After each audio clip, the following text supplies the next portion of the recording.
Hey guys, no need to fear the blue screen error. We have the solution to get you back on track. Just follow my screen to fix this issue. Click on Advanced Options, select Troubleshoot, then click on Advanced Options. Now select Command Prompt. Type chkdsk/f/r:/c: and hit enter to execute the command. Now wait for some time to complete the process. Once done, move to the next step. Type C: and hit enter to execute the command.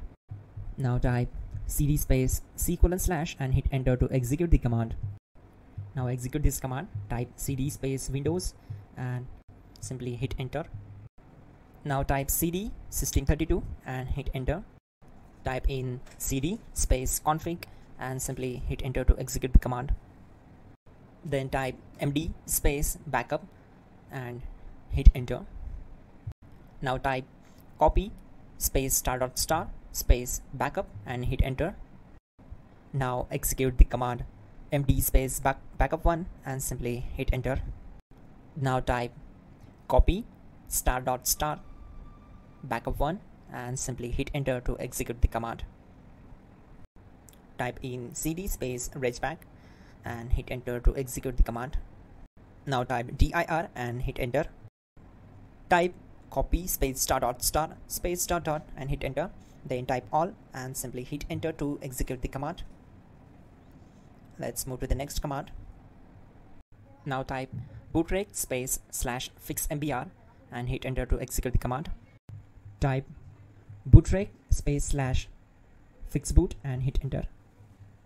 Now type in cd space C: / and simply hit enter to execute the command. Now type this command cd space Windows /system32 /config /regback and simply hit enter to execute the command. Type bcd edit space /export space C: / bcd backup and simply hit enter to execute this command.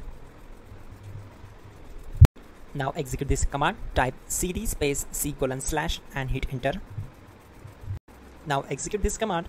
Type md space boot and simply hit enter to execute this command. Type cd space boot and simply hit enter. Now type md space bcd and simply hit enter. Now execute this command. Type cd space C: / and hit enter. Now type attrib C: / boot /bcd -h-r-s and hit enter.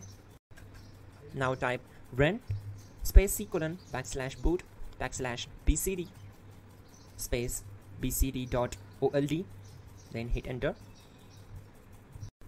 Now execute this command.